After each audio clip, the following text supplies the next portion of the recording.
आजच आदर्श live news चॅनलला subscribe करा आणि बेल आयकॉन अवश्य दाबा। आदई जिल्हा परिषद गटातून उमेदवार आत्माराम बाळू भस्मा व आदई पंचायत समिती गणातून उमेदवार भूपेंद्र सदानंद पाटील यांचा घरोघरी जाऊन मतदारांशी थेट संवाद साधत जोरदार प्रचार, नागरिकांचा उत्कृष्ट प्रतिसाद। या उमेदवारांच्या प्रचारासाठी रविवारी आदई गावात घरोघरी जाऊन मतदारांशी थेट संवाद साधत जोरदार प्रचार करण्यात आला। यावेळी आमदार प्रशांत ठाकूर तसेच परिसरातील भाजप नेते, सरपंच व पदाधिकारी उपस्थित होते। प्रचारादरम्यान गावात झालेली विविध विकास कामे नागरिकांपर्यंत पोहोचवण्यात आली। रस्ते, स्ट्रीट लाईट आदी पायाभूत सुविधांसह इतर विकास कामांची माहिती देण्यात आली। तसेच नागरिकांनी निवडून दिल्यास पाण्याचा प्रश्नही लवकरच मार्गी लावण्यात येईल असे आश्वासन देण्यात आले।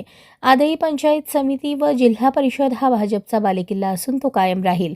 मागील निवडणुकीपेक्षा अधिक मताधिक्याने विजय मिळवू असा विश्वास पंचायत समिती गणाचे उमेदवार भूपेंद्र सदानंद पाटील यांनी व्यक्त केला। यावेळी मोठ्या संख्येने ग्रामस्थ, भाजप पदाधिकारी, महिला व बालवर्ग उपस्थित होता। या संदर्भात आदर्श लाईव्ह टीमने सविस्तर रिपोर्ट घेतला आहे।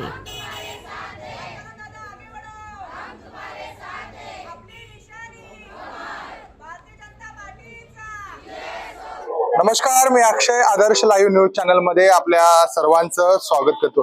जिल्हा परिषद आणि पंचायत समितीची निवडणूक चालू आहे।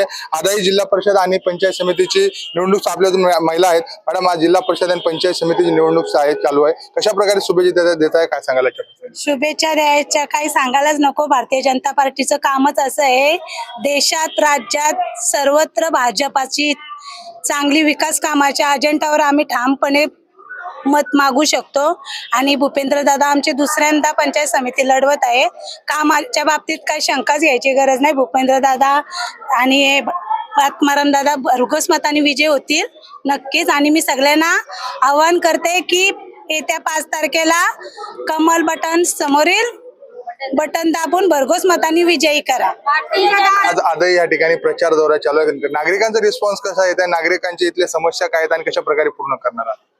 आपण बघतच असाल ही प्रचाराची सुरुवात झालेली आहे, रणधुमाळी चालू झालेली आहे। आपण बघत असाल मी आज आदई गावामध्ये प्रचार करतोय।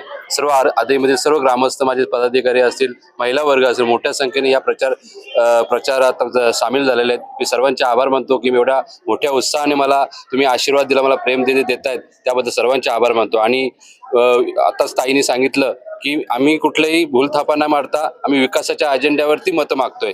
आतापर्यंत जी विकास कामं केली आहेत, आपण बघत असाल आदईमधून येताना जे कॉन्क्रिटीकरणाचे रोड वगैरे जे झालेत ते आमदार साहेबांच्या माध्यमातून, आमच्या सर्व कार्यकर्त्यांच्या माध्यमातून, माझ्या माध्यमातून या गावामध्ये विकासाची कामं चालू आहेत आणि सातत्याने कामं चालू राहणार आहेत। जो पाण्याचा जो या विभागामध्ये जो प्रश्न आहे, कारण नागरीकरण वाढतंय, ते नक्कीच नागरीकरण वाढल्यानंतर पाण्याचा प्रश्न, घनकचऱ्याचा प्रश्न, हे 2 प्रश्न मोठे प्रश्न आहेत। परंतु आमदार साहेबांच्या माध्यमातून, आपले राज्याचे मुख्यमंत्री देवेंद्र फडणवीस साहेब यांच्या माध्यमातून आपण ज्या भागामध्ये पाण्याची समस्या आहे त्या भागामध्ये निश्चितपणे ती समस्या सोडवण्यासाठी सातत्याने प्रयत्न करत आहोत।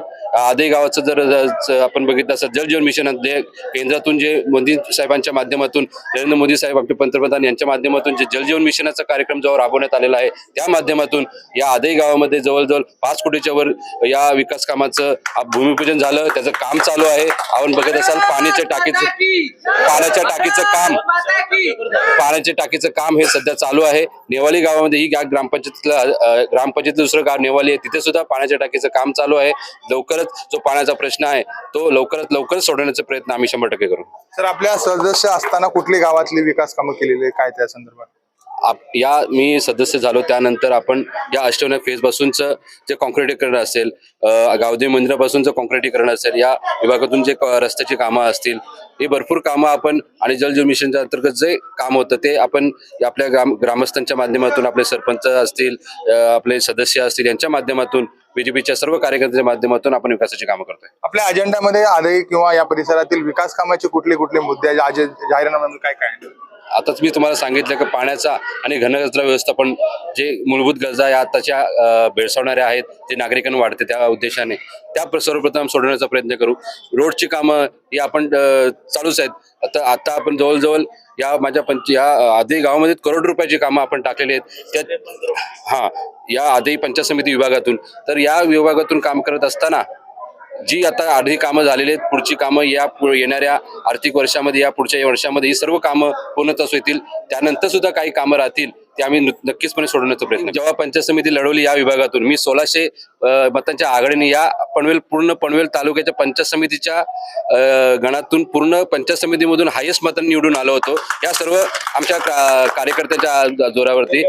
आणि त्यानंतर सातत्याने लोकसभा निवडणुका झाल्या, 19शी झाली, 24शी झाली, विधानसभा निवडणुकी झाली. त्या जर प्रत्येकाचं जर आपण आकडेवारी बघितली असेल, मागच्या आकडेवारीमध्ये जवळजवळ 2266 मतांची आघाडी ही आमदार साहेबांना इथून मिळाली, माझ्या पंचायत समिती गणातून मिळालेली आहे. म्हणून हा आपण एक शब्द बोलूच नाही का, शेतकरी पक्षाचा बालेकिल्ला ही नेरा जिल्हा परिषद आदई पंचायत समिती आहे. हे बालेकिल्ला नक्कीचपणे बीजेपीचाच आहे.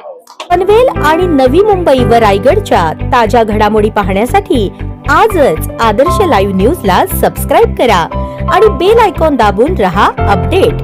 न्यूज व लाईव्ह साठी संपर्क करा 9619 880095 आणि 9653 119523.